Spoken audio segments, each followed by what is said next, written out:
వృషభం వారికి కనుక చూసుకున్నట్లయితే మీకు 2వ స్థానంలో గురువు, తర్వాత 3లోకి, తర్వాత 4లోకి 3 రాసులు మారుతాం. 2, 3, 4. ఈ 2వ స్థానంలో, 3వ స్థానంలో, 4వ స్థానంలో ఉన్నప్పుడు కలిగే ఫలితాలు ఏమిటి, తీసుకోవాల్సిన జాగ్రత్తలు ఏమిటి, ఏ దేవత ఆరాధన చేసుకోవాలనే కొన్ని అంశాలు చెప్తుంది. నేనైనప్పటికీ చెప్పిస్తుంది సాక్షాత్ లలిత అమ్మవారిగా భావిస్తూ, మొట్టమొదటిగా ఈ 2వ స్థానంలో జూన్ 1 వరకు ఉంటాడు గురువు. ఇక్కడ మీకు 2వ స్థానం కాబట్టి ధనయోగాన్ని ఇస్తాడు.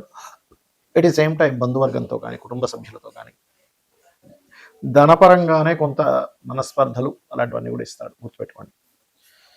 ఇక 3వ స్థానంలో గురువు ఉన్నప్పుడు ఏంటంటే, ఇది పర్టికులర్గా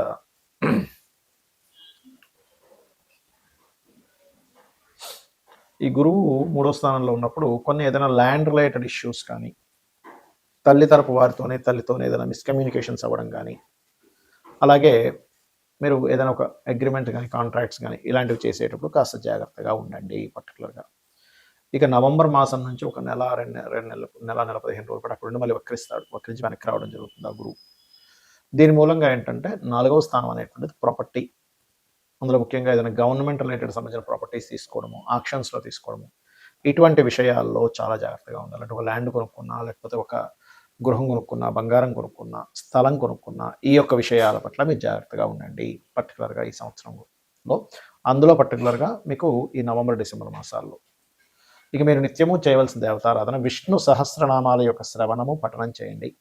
గోవులకి కాస్త క్యారెట్స్, బెల్లము, గ్రాసము, మన అరటికాయలు ఇవి తినిపించండి, అన్ని విధాలు బాగుంటుంది.